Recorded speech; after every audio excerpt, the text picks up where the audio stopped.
Are you going to run out of money because of healthcare costs in retirement? Oh my goodness, don't you hear the studies? We're all going to run out of money because of healthcare costs in retirement. No, no. Stop preying on the fear of soon to be retirees, people in the investment industry. It started to tick me off, actually. It boggles my mind.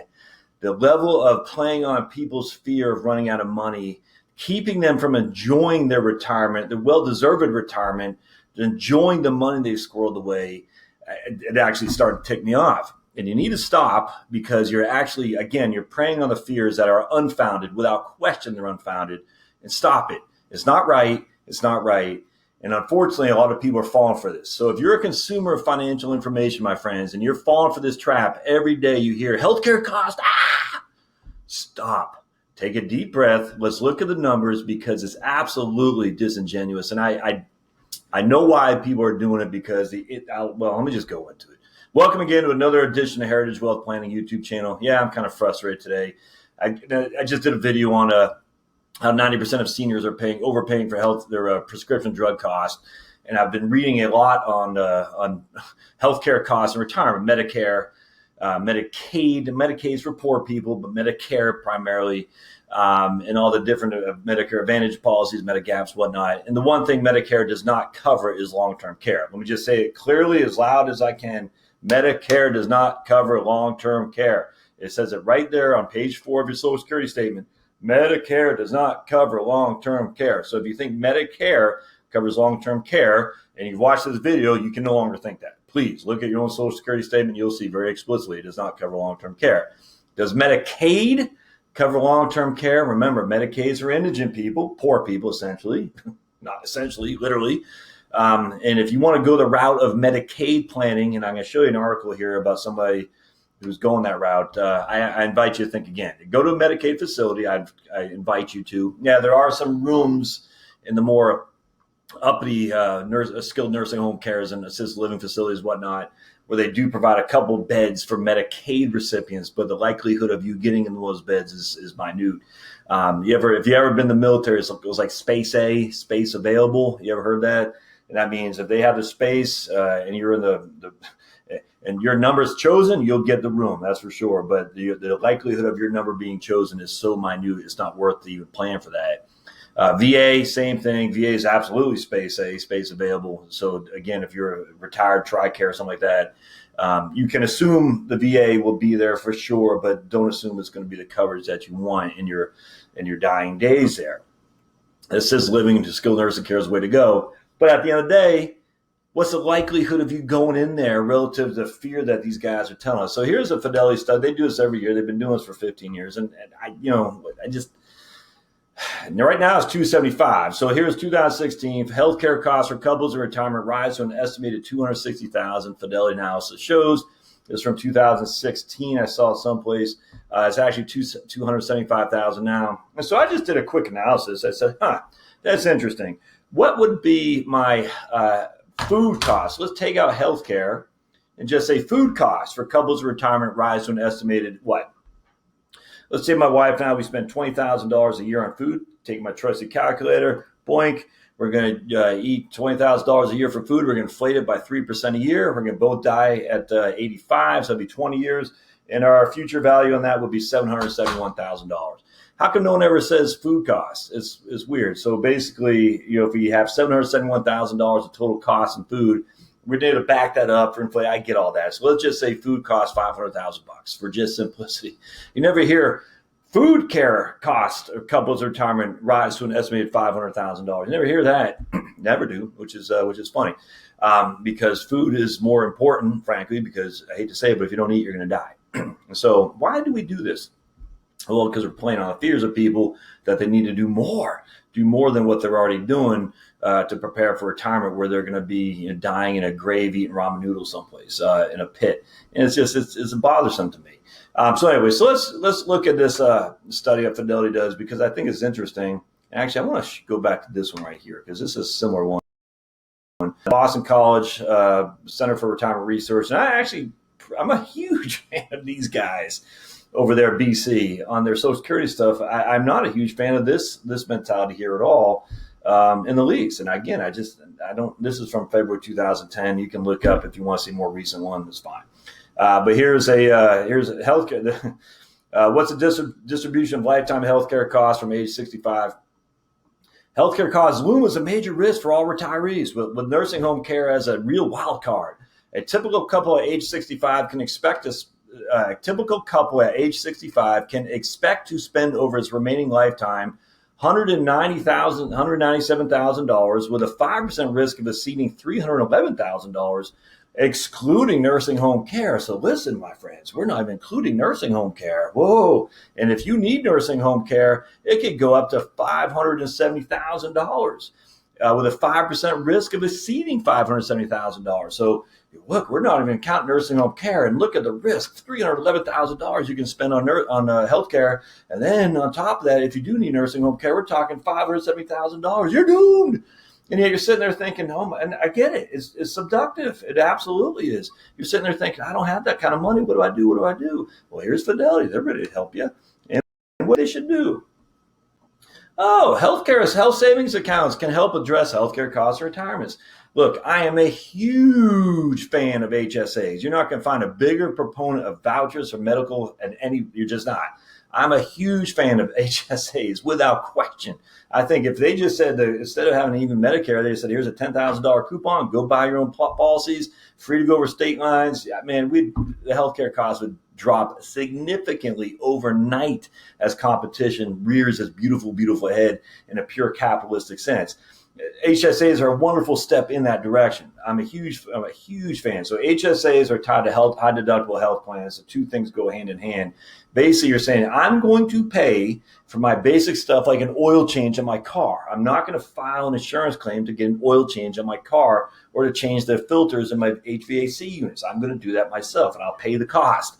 And because of that, it's on me. However, if I get in a car accident and I need to get the rear end redone, the body work done, I am going to file an insurance claim because it's beyond my ability to control it.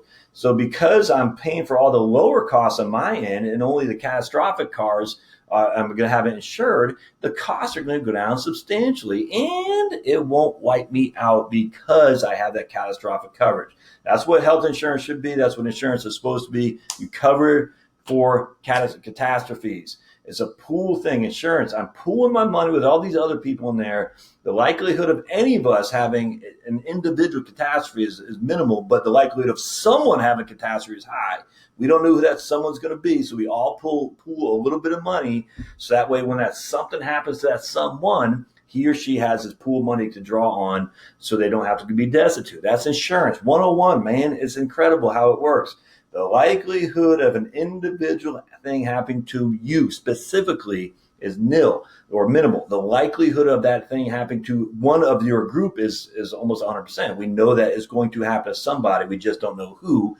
And so we're going to pool our money together so that way we can protect for that one person who does have the bad luck and unfortune of having that catastrophic event happening to them. That's insurance. But we don't say, oh, I have an oil change in my car. I'm going to file an insurance claim. That's insane. It's insane.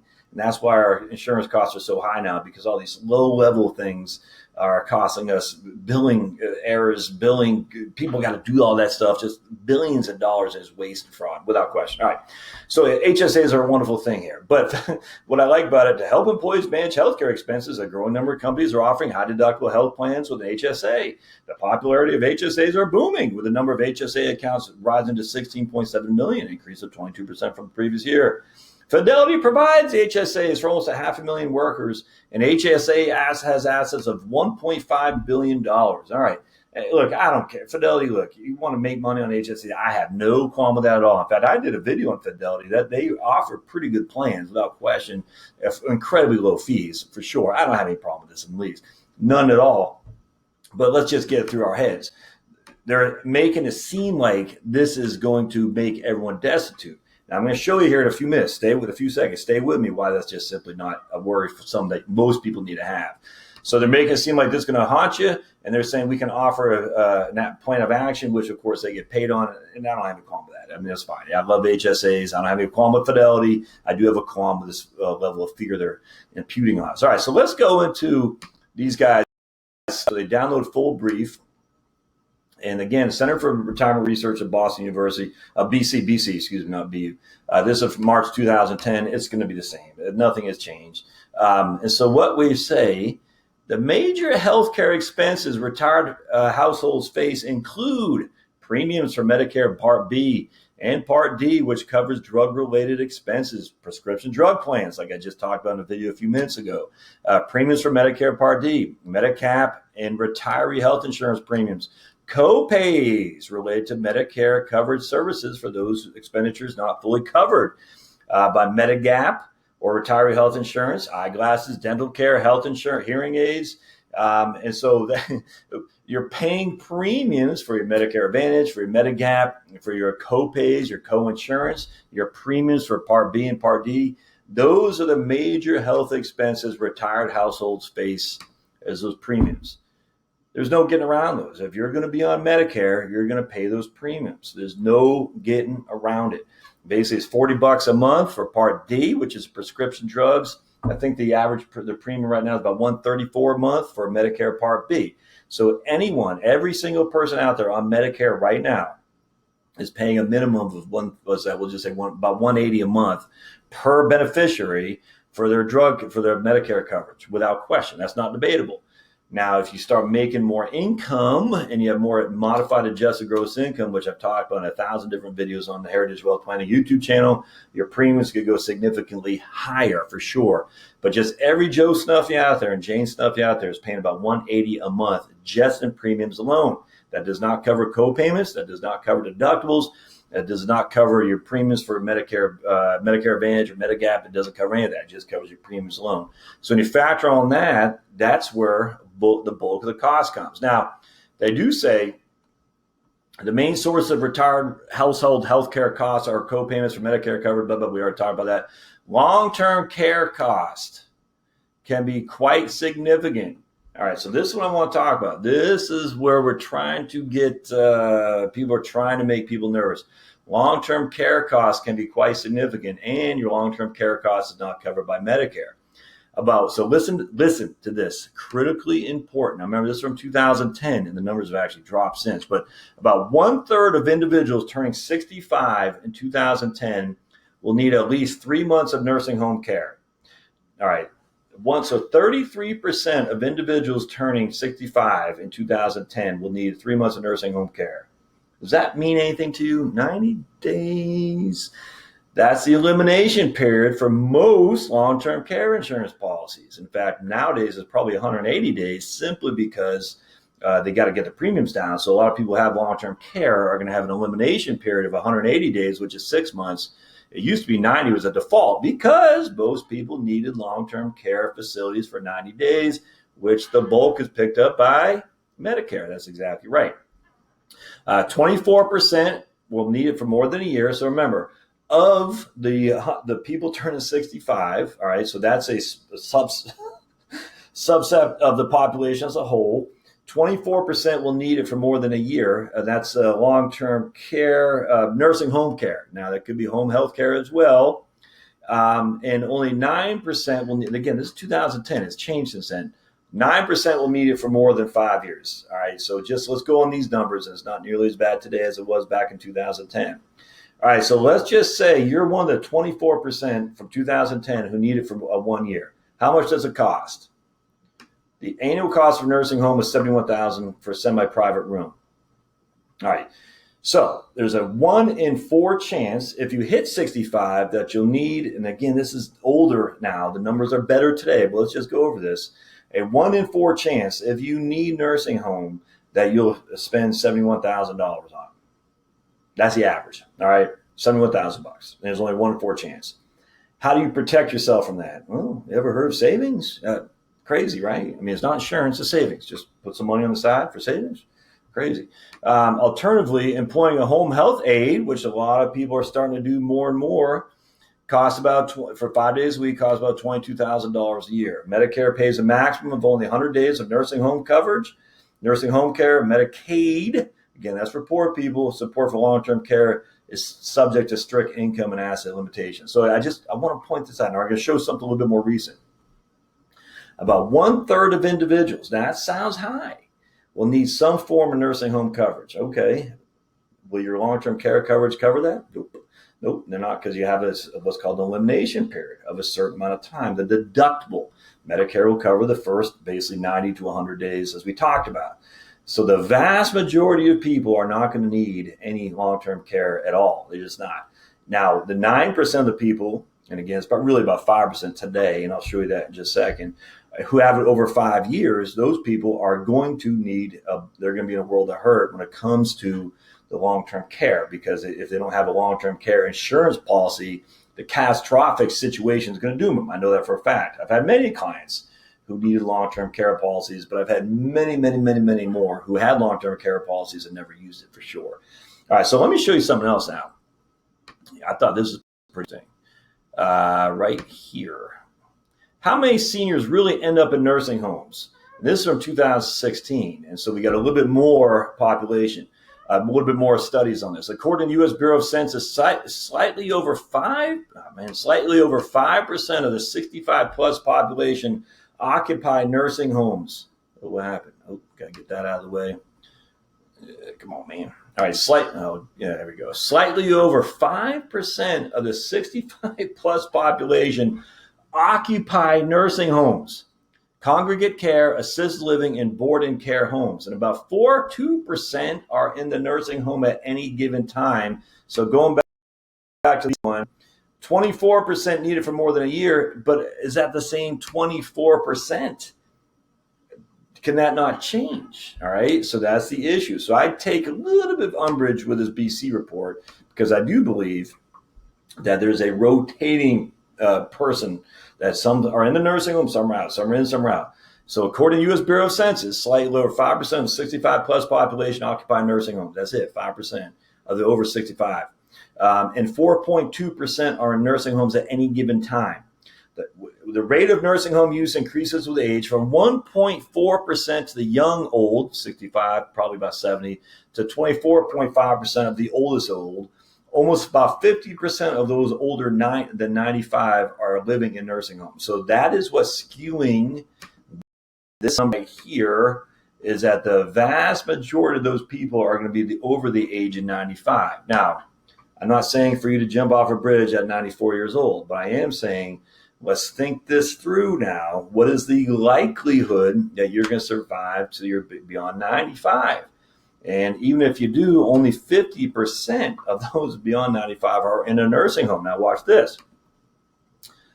As the baby boom generations, and many are considered whether they need to have long-term care insurance, one of the first questions that it asks is, what are the odds I will end up in a nursing home? What percentage of today's elderly need this type of care? First, 5% of the older population lives in nursing homes with an average life expectancy of 6 months upon entrance. Average life expectancy. All right, so 5% of the older population lives in a nursing home with an average life expectancy of 6 months. That's it. Second, you can assume that all things being equal, we can expect an equal proportion of baby boomers residing in nursing homes at any given time. There is an estimated 78 million baby boomers, so approximately 5% or 3.9 million are expected to head for these facilities. Today, a senior citizen, 65 or older, has about a 1 in 4 chance spending time in a nursing home, skilled care facility. 1 in 4 chance once you hit the age of 65. And the average life expectancy or the average time to stay is 6 months. Third, and where the predictions about baby boomers and nursing homes get a little bit fuzzy, the types of facilities available to the elderly are increasing. For example, 10 years ago, the elderly lived in a home, residential or nursing home, skilled care, and that was it. Now housing options for elders are becoming increasing due to the introduction of custodial care facilities, adult daycare, and assisted living facilities. They're popping up all over the place. Finally, factor in policies like reverse mortgages, which allow dependent elders to stay in their own homes using their equity to pay for in-home care. All right, so what do we know for sure? About 14% of the people over the age of 65 have 2 to 3 chronic conditions that erode their ability to live independently. While we might not know exactly how many baby boomers will reside in a nursing home, we do know that about 14% of this population will become vulnerable enough to require extra care. Based on that statistic, we can expect nearly 11 million vulnerable baby boomers requiring assistance. And And so that's what I'm talking about. So yes, some of you are going to need care. I don't deny that. I don't deny that. But there is this thing called savings accounts where you can save money aside to have that money available for if you need care. All right. It's not hard to do. You just put the money aside and you say, I'm not going to touch that. I'm going to self-insure. That's my method of paying for the skills I need. And by the way, if I don't need it, that money could go and be transferred to my heirs because the likelihood of I needing it is quite small. It's quite remote. Certainly so much more remote than these kind of studies that say, oh my goodness, we're all going to run out. The bulk of that is already built into your plan. Medicare, Part B, Part D premiums, co-insurance, and all these things, co-payments, And so I'd sit there and I'd say, why are we scaring people to say they're all going to be in nursing homes? It's just not factually correct. Why are we scaring people to say they're going to be destitute? It's just not factually correct. It's not. At the end of the day, too, worst case scenario is you sell your home and you go to nursing care. Okay, say your home's worth $250,000. That'll get you a lot of coverage. That'll get you 4 years of coverage, depending on where you live. So if your average person, let's just say it's not even close to the average. If say the average person needs a year of nursing home care, and it costs, we'll say, $80,000. Well, you got a home equity, you got a home. If you don't have a home, you got savings. If you don't have savings, well, hopefully then you're going to be on Medicaid, which is too bad, but you still can pay somebody to come in and help you. I know it's not a right answer for everybody, but at the end of the day, there's a lot of different options out there than just worrying sick. And I can't tell you how many retirees do that. All right. So lastly, I want to show you here. I thought it was pretty interesting. This is elder somebody law in Florida. So he talks about Florida. There are 4.7 million senior citizens utilizing nursing home care, 730 assisted living facilities, 1.4 skilled nursing facilities, nursing home. There are about 16,000 nursing homes nationwide. Okay. Let's see. I want to tell you about 10,000 Americans turn 65 every day. 5% of older adults age 65 living in a nursing home. Again, 5% of older adults live in a nursing home. Of those, about 50% of nursing home residents are 85 or older. 35% are the age of 75 and 84, blah, blah, blah. Let's see, we are talking about one. While only 5% of nursing or of older adults are in a nursing home in any given specific point in time, about 25% of older adults will require nursing home care at some point. Again, the average time is about 6 months, as we talked about.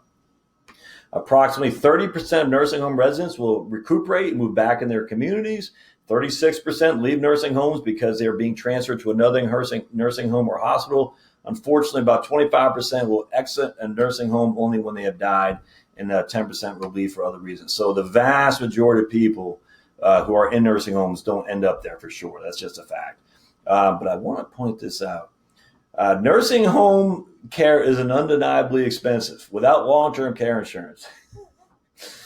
Medicaid planning has become essential to all but the wealthiest people in Florida. All right, I want to get off him because I don't want to hammer him too much. All right, folks, Medicaid is for poor people. If you're not poor, don't plan for Medicaid. There are people who have no assets, who need the help of the government. The idea that I'm going to give away my assets so I can plan for Medicaid, I just find I find it offensive. And I'm sorry if you feel this way. If you disagree with me, it's not. If you've been blessed to live in this country, have savings, and you can't afford, $100,000 of nursing home coverage, even if that were to come to fruition, I just find that to be offensive. That we're going to say we're going to squirrel away our money over here, hide it from the government so we can get a Medicaid facility. A couple of things wrong with that is you've been blessed with have the assets available to you. Two, you've never even been in a Medicaid facility. They're not pleasant places, my friends. Go to one and see if you want to go there yourself. I'm telling you, the answer is no. Thirdly, what's wrong with spending your assets that you accumulated for your own, not luxurious, but at least a more comfortable stay? I just don't understand why this is. But we were allowing people to take advantage of the tax code to hide their assets so they can qualify for Medicaid. Don't do that. It's wrong because there are people who need that money, and Medicaid is dying on the vine as we sit here today. It doesn't have nearly the kind of revenue coming in as going out, not even close, because so many people are abusing it without question. Medicare is hurting too, and Medicare is wonderful to reduce the catastrophic cost of insurance costs to senior citizens who can't go back to work anymore. And so the more people are abusing these things, the more you're putting the emphasis on the lower income people who are not going to be able there to get coverage when they need it most. So don't do that. There are lots of different strategies we can do to make sure that you have the coverage you need without breaking the bank. But let's not pretend we're paupers so we can get Medicaid. Just don't do that. All right. At the end of the day, that's my soapbox. But at the end of the day, what you should do is you should squirrel away a little bit of money on the side and I have long-term care insurance, my friends. I'm 47. I do have long-term care. And the reason is because if something were to happen to me and or my spouse, my wife Charlotte, and we needed long-term skilled nursing care, my family would be destitute. We couldn't afford it. You should get long-term care when you're young, when it's cheap for sure. That way that risk is now being put back in that community. Remember that? We said all these people are in the community in a pool. They're all funding the pool, and somebody's going to get hit with a catastrophic issue. We just don't know who that one person is. So I'm part of this huge pool of other people funding this. In case that were to be me, I want to make sure I'm covered because there's no other source of income for my wife. If I got hit with a stroke or something like that, she's going to be destitute and have to file bankruptcy just like that. Now, when you hit 65 and above, and hopefully your house is paid off and all these other things, and you can't afford long-term care insurance anyway because it's so doggone expensive, well, at that point, you don't need to sweat it because the likelihood of you using it is small, minute for sure. The likelihood of me using it is small, minute for sure. But it's cheap because I was so young when we bought it. And so I look at the likelihood of me using it versus the catastrophic event were it to happen versus the risk of that happening. And for me, it's worth, I guess $100 a month for my wife and me. That's money well spent, in my opinion. But if it's $500 a month for just you, I don't know about that. So anyway, I just don't worry too much. Now, you should get a full-fledged financial plan to look over all ins and outs of all the things you got with Medicare, all your health insurance needs, your current situation, whatnot, absolutely. But don't worry so much. Relax, take a breath. It's going to be okay. And if you can get long-term care, please don't take this. I'm telling you not to. I'm not. I'm just saying at the end of the day, if you can't or you wish you would have got it, I think at the end of the day, there are other things you can do to prepare and just still be comfortable in retirement without just worrying so much. All right. If you like this, please subscribe below. Don't forget to subscribe. Thumbs up, always helpful. I mean, if you want to give me a thumbs down, apparently YouTube takes thumbs down into consideration too. And they say, hey, this episode's getting a lot of content for sure. Don't forget to hit the little bell notification down there.